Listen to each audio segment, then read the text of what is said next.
I've tried to do this about 20 times, so maybe this is the last time. Here's a garden tour. I wanted to give you a garden tour of our July garden, especially now that we've had some rain. So let me show you. Maeve is joining us on this tour. I want you guys to know before we get started that my gardening practices are not your traditional gardening style practices. I do follow permaculture. I try to intuitively garden, which means working with the land and making decisions with the information that the land is giving me, and working with it that way. So the idea is to have a completed ecosystem that does not rely on any outside sources by the time our garden gets well established. And we're making new garden beds each year, so it's going to take some time for that, but I think what we've got going right now is working pretty well for what we have. We're still growing. We still have things that we need to do. This is not the end of our permaculture journey. If anything, it's just the beginning, and it's going to be a lifetime of just working with it. And I'm okay with that because that's what I enjoy. So let's start here. We've got the main garden over here. I have a top garden here and then a bottom garden on the other side of the main garden. But let's start with this top garden. It is on a hill. I don't know if you guys can see this. We have a pond over on this side. And then this is a hill that steeps down. So when we get rain, the rain hits and kind of tumbles down into our garden. I wanted to try to capture some of that rain to use for our crops up here. Like, this just feels like dead space that really could be used for lots of things. So what I decided to do this year, I had my dad come up and till. Now, I normally do no-till, but because of the time frame, we really needed to have this tilled up. Had my dad come out and till it. I put everything into rows. So the concept of the rows is that when the water comes down the hill, it'll hit the row, and it may wash over it, but not really. It should go like around this side and fill into the little divots or the rows that are lower. And this way we are able to conserve some of our water. It keeps the soil a little bit more moist than having it just on bare ground soil. It keeps the seeds from washing away. I don't have rain runoff as much, and it elevates, because it's elevating the soil and elevating the plants in the soil. It's actually giving the soil a higher temperature, which allows for a quicker germination rate. These have got a bunch of sunflowers in through here.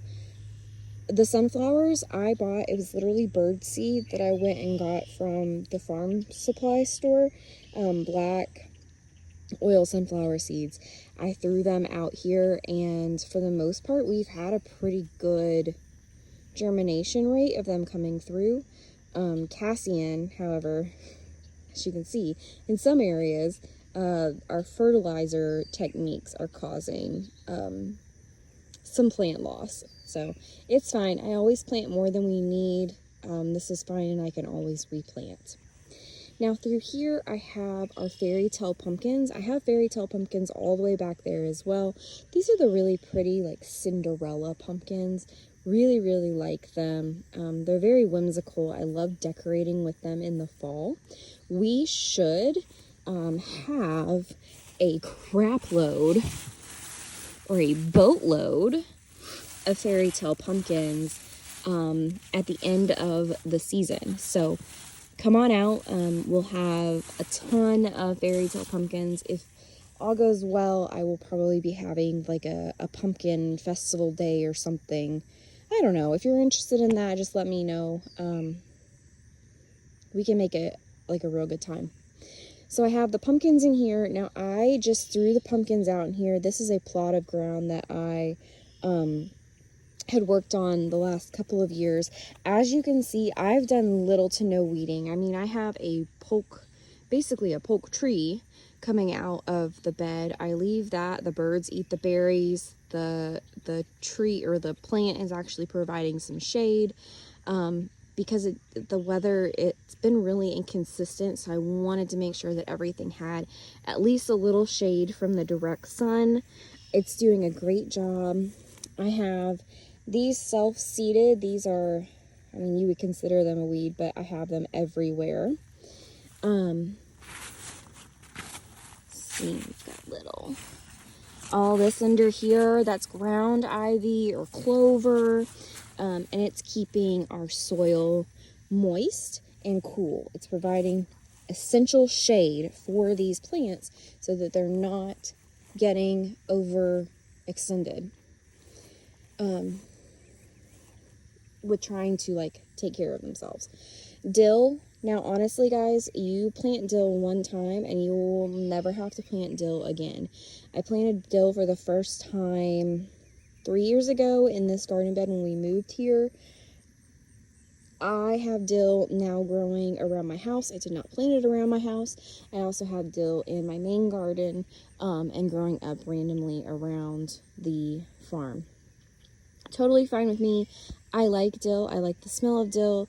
I have not personally used it for any kind of pickling stuff because I'm not a pickling fan, but you can use this for pickling.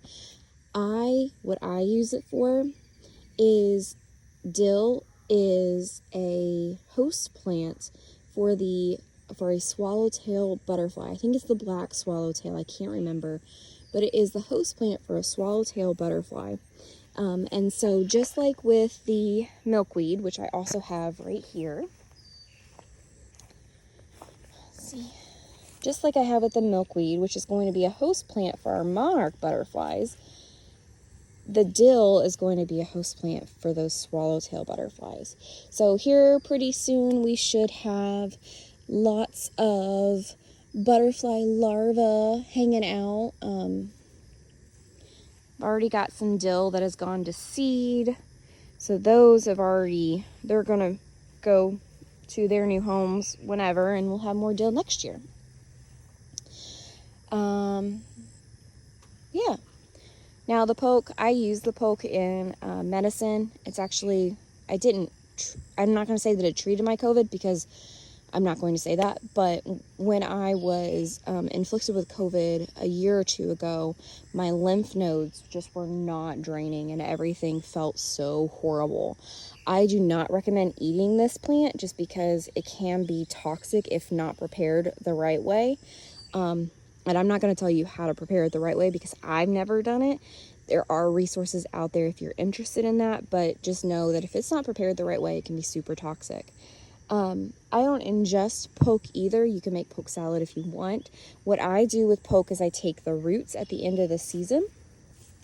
I will dig those roots up and I will infuse them in some kind of oil, and then I will make like a salve that helps with stimulating those lymph nodes to get them working again and starting to dump those toxins out of your body, which is really helpful, especially when you're sick. I found relief within 12 hours of using this a couple times a day when my lymph nodes were like golf balls inside of my throat. Here are some more of the fairy tale pumpkins. All of this I replanted at the top row. I replanted sunflowers. We'll see if they come up. There's been a lot of birds up here, so I don't know. But all of these are fairy tale pumpkins, and they will be, honestly, they're doing really well. I'm very proud of these pumpkins. They make me really happy, and I hope they make you happy too if you come out and grab some this at the end of the season. All right, let's move on to the main garden. This is the back of our garden right now. I plan on overhauling this at some point. I don't like our compost system. I'm not using our compost system effectively, so I really need to change this up. I don't know what I'm going to do yet. When I figure that out, I will let you know. As you can see, the birds have been in our compost, like the crows and the other random blackbirds, and so they pull everything out, and it's just a mess over here. I don't know. I don't know what we're going to do. But this, I wouldn't say this is a total fail because I got lots of nice compost from last year, but it's not my favorite, if that says anything. Okay, and we're moving. We have our sunflowers back here. All of these sunflowers self-sowed for me this year, which is pretty exciting. I had sunflowers up against the fence row last year, and they really just took off. And I guess I left all the stalks, but they really took off this year. And multiple plants, like our plants are, not multiple plants, but I don't know if you can see this, but we have like double blooms. We have multiple blooms on each one of these plants, which is just crazy to me because this didn't happen last year. Now that may be the variety of seed. I don't actually know what these are. I'm assuming they're black oil sunflower seeds, but who knows. The birds planted these and I'm very grateful for them. They will get to enjoy the top nuts and seeds, or not nuts but seeds, and then we will get to enjoy the rest and be able to feed those to our chickens. I do have some foxgrape growing back here. I did transplant this earlier this year, so I don't expect a whole lot from the foxgrape this year, but it's doing pretty well. It's growing. I use the fence as a trellising system, and this seems to work pretty well. Let's see if they've forgotten me. Yeah, I think we're doing pretty well. Alright, I went the back way around to the garden because this little monster right here got into the compost and found herself a bone that I was not able to get from her. So to keep her occupied, we're just going to leave that there, and I will show you this part of the garden. This is also an area that's new this year. I did have my dad till it for me because I was running out of time to do the no-till method. Now the chickens have already come in here and moved everything around, but I had all the rows covered with straw or hay to conserve as mulch, to conserve that water, and so that the soil isn't getting super dried out with all the sun and the heat that we've been having. Same thing, this gets a little more wet down here than it does up there.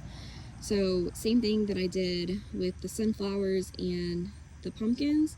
I made hills in between our rows, and I have in here planted mostly corn. I've interplanted beans, and I've also interplanted some more squash. We'll see what comes up. I've never done this method before. It's considered the Three Sisters method, and I'm sure there is a better way to do it than what I did. But we're lazy gardeners here, and I'm not going to do I'm not going to do anything super crazy. So we have our corn next to some kind of squash, and then we have our beans. Looks like the chickens have gotten into the beans, but that's okay. We have our beans growing. So the mulch should act as a, oh my goodness, the squash should act as a living mulch underneath our corn. And then the beans, because they're pole beans, should climb the corn, which will not only help it with retaining its structure, because the beans will kind of like hold them all together, but it will also, it works as a trellising system for my beans, so it's a win-win. Now through this area, I planted a bunch of herbs, like perennial herbs. I really want the outsides of my garden to be supplemented with herbs, not supplemented, accentuated. That's a good word, accentuated with herbs. I have like a 4 o'clock mix, which is a herb.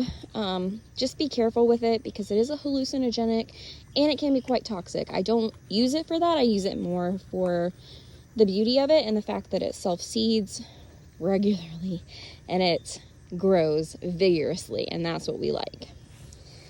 We have horehound in here. Horehound is great for, it's a bitter, so it's good for your digestive system, those sorts of things. Anything that you would use a bitter for. We have some more chamomile in here. All the chamomile is kind of growing super slow this year, except for the ones that I planted out really early. Well, eventually this part of the bed is going to be a perennial bed, so I wanted to make sure that there's enough room, space for like little critters to live in. So I'm hoping one day this will become a home to a most valued critter who will help with pest control in our garden and all that jazz. Some more in here. And then we go back into the rows. These rows here, I have all, this is a burning bush that I'm planning on cutting down, or worked on cutting down. And I've just left it, honestly. It's providing shade for my seedlings, so I'm not really worried about it. And in this process of just letting the grass grow in this area, I've discovered some really cool plants. So definitely things I'm going to keep, which I wouldn't have found out about if I hadn't let this grow.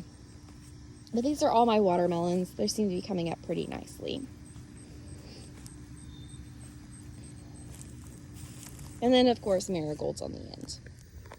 All right, here's our main garden. It is a work in progress, but I like it, and it works for us, and I'm really good at growing weeds. So let me show you. This is a clover path. I did plant the clover path. The ducks came through and mowed it down for me. They are so sweet like that. And then again, I use the hill method on pretty much all the outside garden beds, just to sort of keep those hilled up. And then these in here are a little bit more flat, but let's look on this side. I did use the hugelkultur method for the outside beds. I established these beds 3 years ago, 2 years ago, 3 years ago. And essentially what I did was I put some cardboard down. Now, I don't know if I would do cardboard again, because cardboard, I'm not sure if I'm a huge fan of using cardboard as weed control, but it's neither here nor there for this video. I put cardboard down, and then I piled on top of that cardboard all sorts of limbs and limbs and leaves and just rubbish from the yard, to pile it all up. Then I took some topsoil and I made big mounds out of the topsoil, and then added compost on top. And then, of course, did the mulch. I didn't do the hills very high. I didn't want them to be very high. I don't want to have to climb to get to my veggies, but I needed the hills high enough to, encourage that warm soil so I can keep my perennials happy throughout the winter. And then, just to keep it up higher. It's just, I like having my garden beds elevated. It just does so much more for me. Plus, I like the aesthetic. We've got some lemon balm growing in here. My basil is rough. My basil is rough this year. I started them all from seed, and then I planted them when we were having all that beautiful rain, and then we stopped getting rain. So the basil stopped growing. But now that we've had some rain, it seems like the basil is really getting going again, which is great. This little red thing here is actually compost. So I will take kitchen scraps, and I actually haven't checked on this in a while because I filled it up last year and then just never really looked at it again.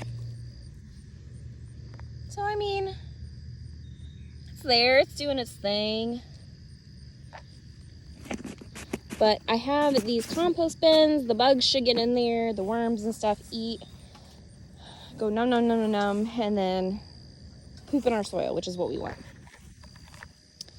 I do, like I said, I leave the weeds. I come through here and I weed eat. I do plan on putting some hay down just to suppress the weeds for the rest of summer, because I don't want to have to weed eat in the hottest part of summer.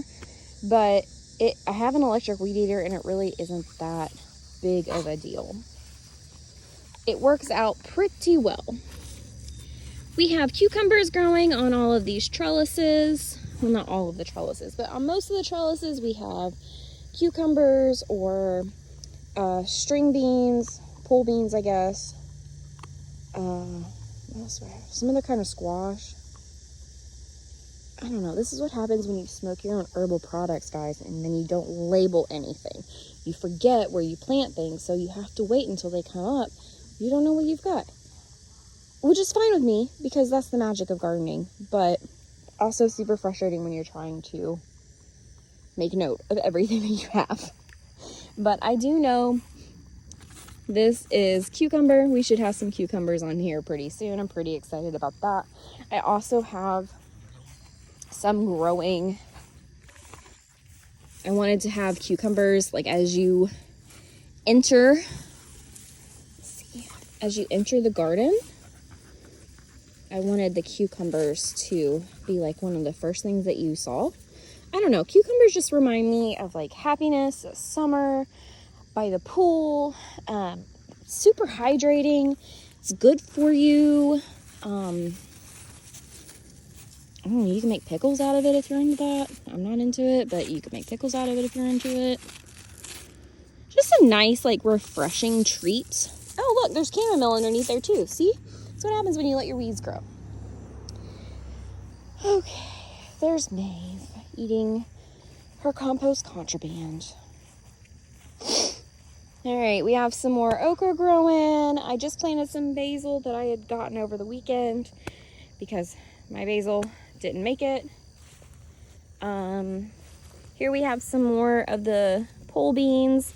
I need to come through here and push everything up so that it knows to grow. But again, I like minimal weeding, guys. If you notice, I have the hay from earlier this season. Then I've weed eated around it. I'm getting ready to put some more hay down. I won't have to weed eat this until like end of season when I'm cutting everything, not cutting everything down, but like cleaning up my garden to get it ready for the winter months. All these marigolds self-sowed. Pretty excited about that. Borage, same thing with borage as it is with dill. Once you plant borage once, you will literally have borage for the rest of your life. This is a volunteer plant. It came up this year along with like 5 gajillion of its siblings. Now the pepper plants came from the Hawkins-Holler Produce, which is just right across the road from us. She was She was kind enough to swap out some herbs for peppers, and I am super grateful for that because my peppers, I planted them and then we got that drought and just it didn't do so well. But those are really the only things that didn't do so well in the drought. Most everything else was fine. I think I watered during our, how long was the drought?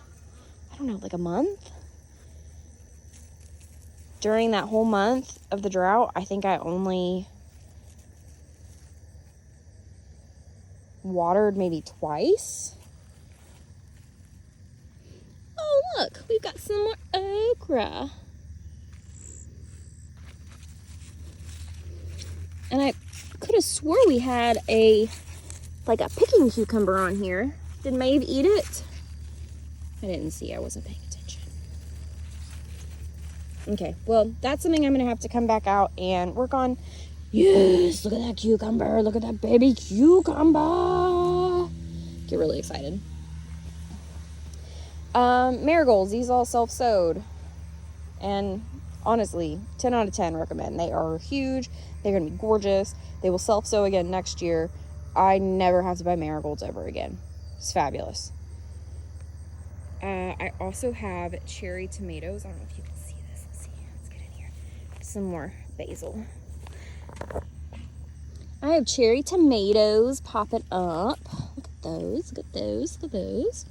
All of these also self-sowed. I didn't have to buy any cherry tomatoes this year or start any cherry tomatoes this year.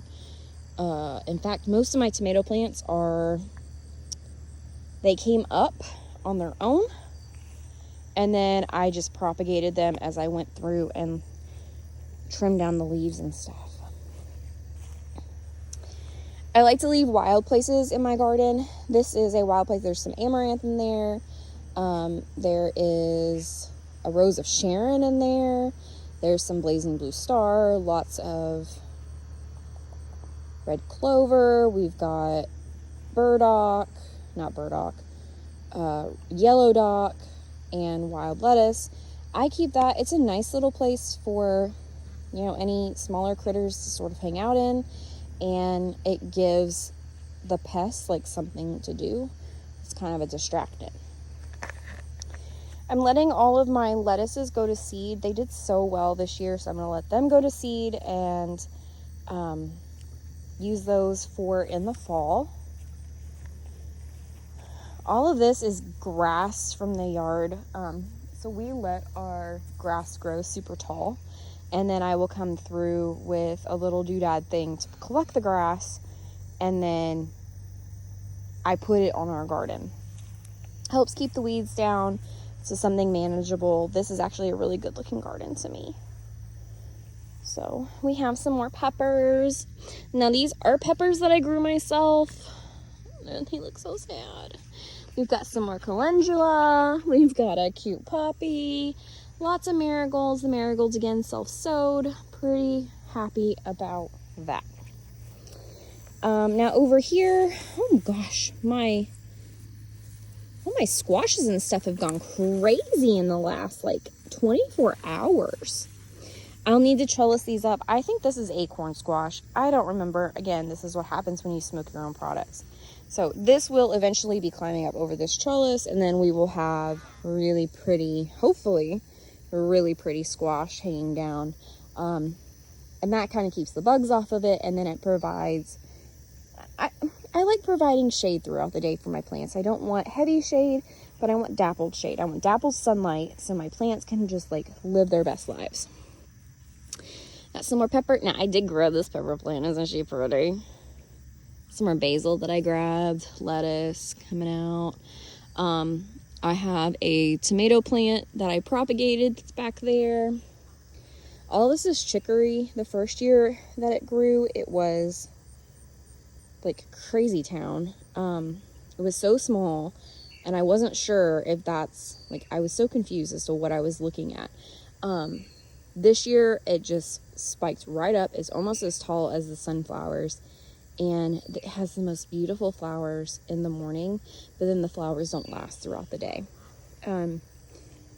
Chicory, it can be used as a coffee substitute.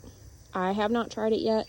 That is one of my main goals. I don't know if you guys know this or not, but perennial plants, especially herbal plants, they take about 2 years to be ready to harvest. So I've been doing all of this work in my garden, preparing for that 2-year stretch when I will actually get to harvest more of my plants. And then be able to propagate them and just kind of grow our operation. Right now it's very small, but I know at the end of this season, this is too much chicory for one section. So in the fall, I'm going to cut all of this down and then dig up the roots, try out the roots for coffee as a coffee supplement just to see if I like it. And then the remaining roots I will be divvying up around the garden just to kind of break it up a little bit. I have some more tomatoes. They seem to be doing better. We did have, I thought they were tobacco hornworms, but now I'm thinking, because we have a catalpa tree, and my father-in-law mentioned that catalpa trees have like worms on them that look like tobacco worms. So I'm thinking maybe the worms that we had on here were actually those catalpa worms. I don't know. I think we've got it pretty much taken care of. The ducks have been in here eating everything you could possibly imagine, which is so helpful. All right. Same thing here. I have one that I planted, and then a little cherry one that sort of popped up on its own. We're just letting it do its thing. We enjoy it. We love it. We love it. These are all marigolds that popped up. And if you can believe it, I actually pulled out like 50 plants at the beginning of the season and just left these thinking that they were going to be more compact. No. They are crazy. But I love them. I'm going to get some really beautiful blooms off of them. I can use the marigolds in all sorts of teas. And then for different sorts of folk remedies. Plus they make me happy. I mean, honestly, look at that. Look how pretty that is. Marigolds are super easy, and if you have the right conditions or you don't leave, like if you leave your flowers at the end of the season, sometimes they grow back, and when they do, they're full of vigor. And I will be saving all of these seeds to plant even more marigolds next year that will hopefully be in the habit of becoming essentially a perennial or a self-sowing plant. Got some more maders back there. All of that should be climbing up this trellis soon. And yes, this is an old bed frame from Wayfair, and I hated the bed. The bed was crap, so it turned into a trellis. All right, let's move through here. Got some more tomatoes in here. We literally have tomatoes everywhere. I specifically planted these here because I wanted to try this sort of trellising system. But then that worm came through and really ate a bunch of them. But it looks like we might be doing okay. I need to come in and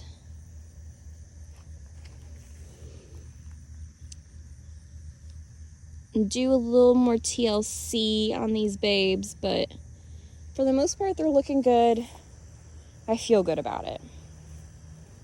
All right.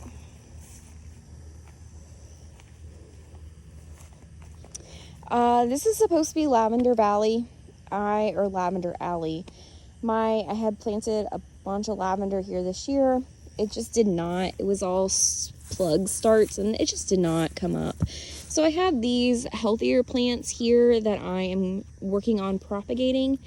I love lavender. When I buy the plant from somebody else and then plant it, it works great most of the time. But when it comes to propagating my own, that seems to be an area that I struggle in. Lavender and I just seem to not communicate well when it comes to that sort of thing. It's a little wagon I found out in the woods. Gunter's coming in on the bean trellis. Yeah, I really do need to get in here and work on these vines. They have gotten a lot bigger than last time. Then we'll have these beans grow up over there and just go crazy and live their best lives. I believe this is supposed to be a cabbage, but I don't really grow cold crops. I mostly grow warmer crops or herbs. So all of these, if it didn't feed my farm critters, it's now being used as like a trap crop for other pests that may want to hop in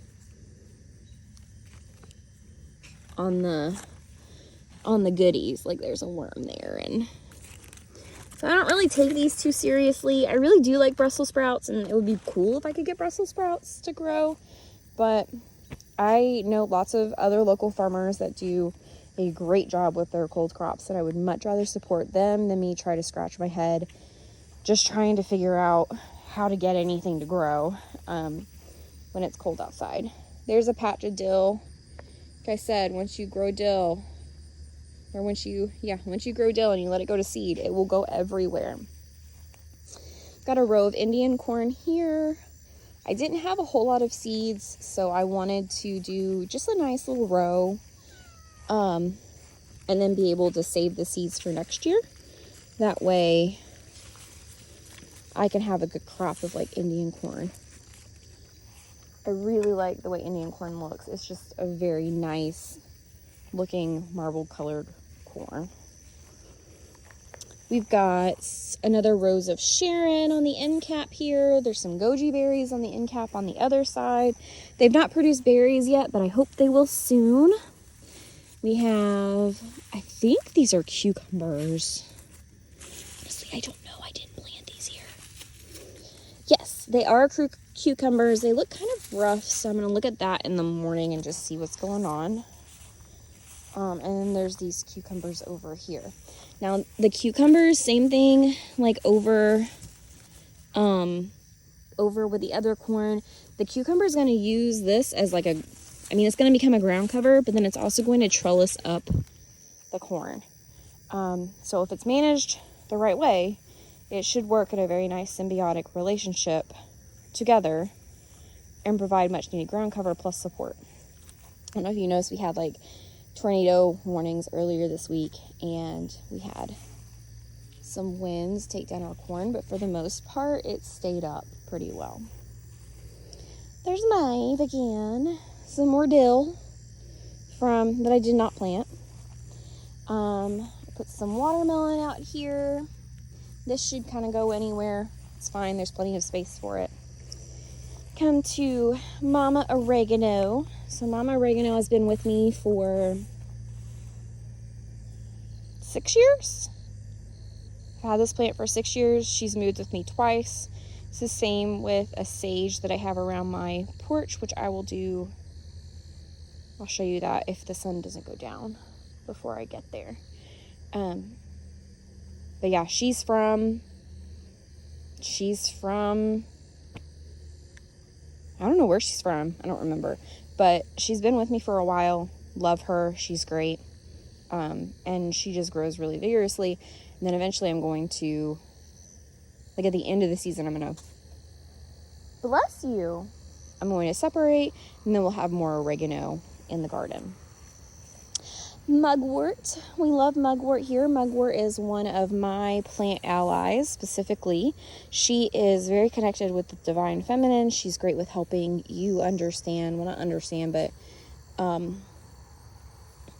be okay with the changes, the cyclical changes that are happening around you. If we are not moving, we're dying, and that's what mugwort wants to tell us. Got some sunchokes here. Sunchokes are native to North America. They are really happy to grow for you. They want to grow for you. And then at the end of the season, when all of this foliage dies back, it has like a really pretty sunflower. But once all the foliage dies back, you then get these really cool tubers, and you can use the tubers as like a potato. I've got some purple coneflower in here. I've got another tomato. I've got some catmint, some more calendula, all through there. On this side here, I'm going to have a bird bath. I need to come in and weed eat all of this again, but I'm going to have a bird bath sitting in the middle of there, and this is kind of going to be like a nice herbal sitting area. I may even put some like sunshade up here just to provide a little bit more shade so I can have a place to sit while I am gandering at my garden.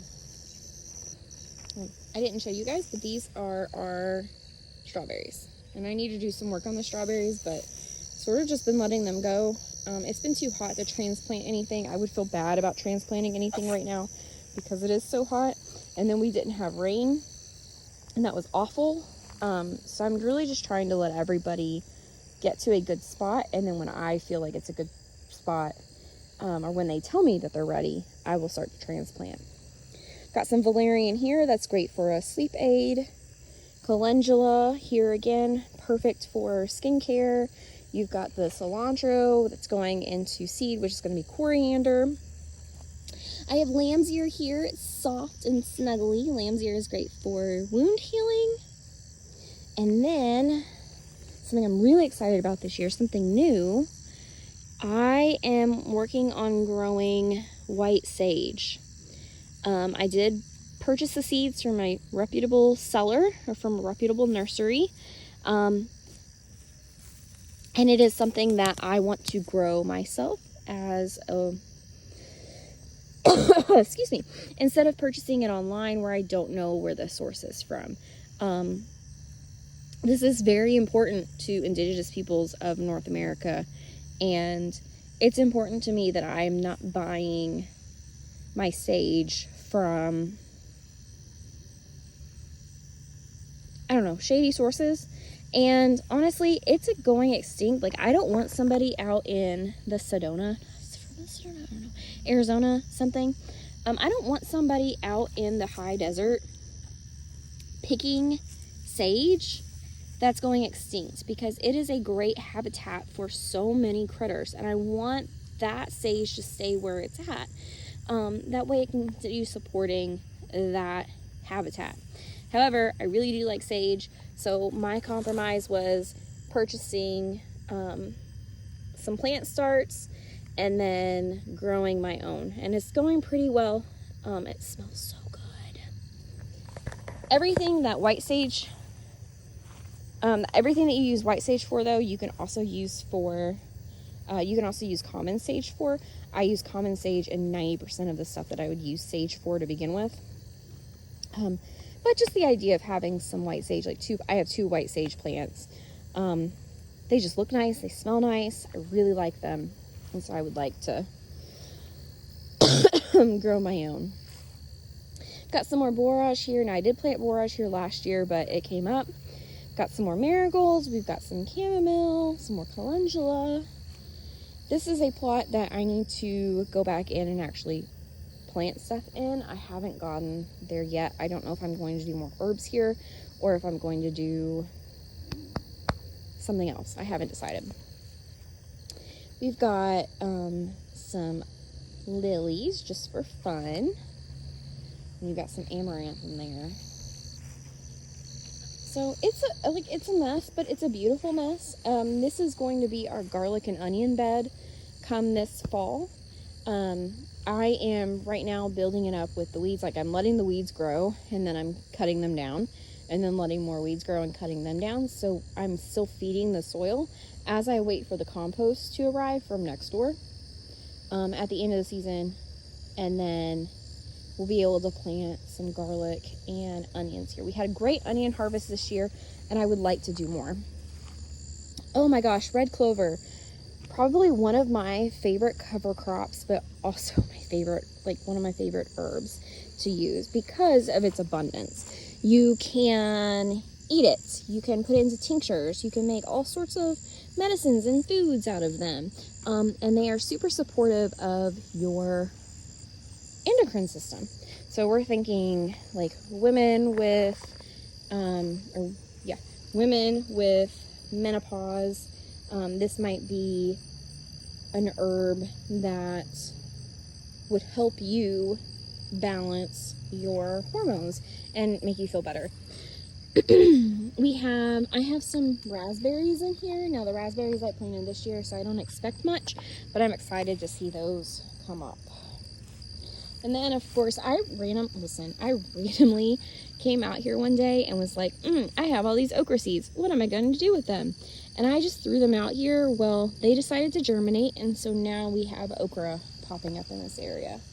Super cool. Love it. Here for it. Maeve, you want to go show the porch garden? Let's go show the porch garden. All right, we're going to go show you the porch garden. This section of the house is still in a work in progress, so it looks kind of messy, but we like messy because messy feeds the soil and it provides a diversity. I have forsythia in here. I have Ozark Mountain Witch Hazel in here. That's what this thing is. Forsythia and Ozark Mountain Witch Hazel is actually comparable when it comes to like what they do. Don't eat that. With what they do, they're both super astringent and they make great facial toners or anything that you would need to tone. So it could be used for any of those things. This is all summer squash that I planted in between here. Same concept. I want to use that as like a low mulch. And some more in here as well. And then for some more forsythia. Ouch! Got some irises in here. Excuse me, something's getting my allergics. Evening primrose up in here. I honestly don't know how tall this grows, but I mean, it's cool. So it's fine for right now. Got some more witch hazel. This is Ohio spiderwort, and it looks kind of rough right now. But Ohio spiderwort is very similar to aloe vera with the liquid that's inside. So there's this sap or like this goo on the inside, and if you break it like you would an aloe vera plant, the sap or goo that comes out is great for sunburns, is great for wound care, really just anywhere that you would use aloe vera. I believe you could use Ohio spiderwort. I think it's also very good for both of those things. Double check. I can't remember everything, so just double check. Alright, here we have some decorative grass. I like it, and it keeps this deck kind of put in. I don't know, we'll see. Not everything has to be native for it to be beautiful and have value. We have some zucchini in here. I just moved my mushroom logs to this section because I do feel like it gets more rain. And I'm hoping that they will do better in this section. I don't know if I'm a great mushroom farmer. We have our pussy willow, which has been essentially decimated by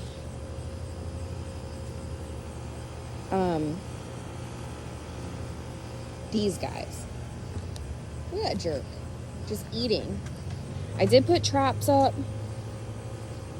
I'm hoping she will pull out of it and we will have a very nice tree. I'm hoping she pulls out of it. Down here we have some Chinese forget-me-nots. I planted them once and now I have them everywhere, and they are wonderful and I love them, but I do need to be able to control them, so that's kind of keeping them within the rock area. If they're outside of the rock area, they don't live. Got another forsythia bush here. We've got some catnip in there. Cats love catnip.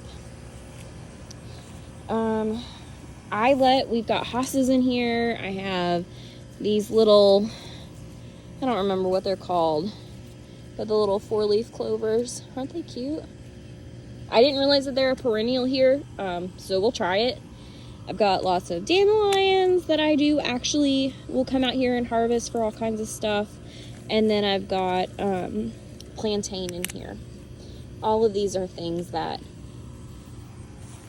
I come out and regularly harvest and use for various reasonings. Look at this. Oh my gosh. Okay. So wait a minute. I thought this was this. No, these have really pretty flowers. Some more clover, some more Chinese forget-me-nots, some Shasta daisies. I do. We've got some parsley in here in between the Shasta daisies. Some more parsley. We've got some milkweed. We've got some mint. There's elderberry in here somewhere. Whoa, you guys are crazy. There's some elderberry in here somewhere. I don't know where it's at. It's so dark. Oh, right there. Some more artemisia. All sorts of stuff in here. This is burnweed. I think it's burnweed. I don't know. I have to double check it. Burnweed is native. It thrives in soil that's been tampered with. Let's see. Got some more of those 4 o'clock, some more catnip. Another thing of mugwort. Love mugwort. Mugwort is our jam around here. Look at these 4 o'clocks though. Aren't they so pretty? Like, why would you not want these in your garden? And they self-sow. I didn't plant any of these. Matter of fact, all of the stuff that I sold at the market this year were plants that came from the seeds that these dropped, and I just didn't pick them up fast enough last year. We've got yarrow in here. We have some more blazing blue star. We have some burdock, some more yarrow, lots of hostas. Let's see. This is a form of oregano that I have down here, kind of growing on the end. And then I like to use living mulch.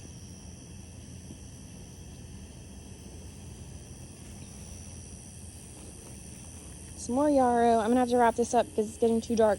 But it was too hot for me to do this today. All of this is just clover that I'm letting kind of grow until I'm ready to put mulch down, because I use the clover.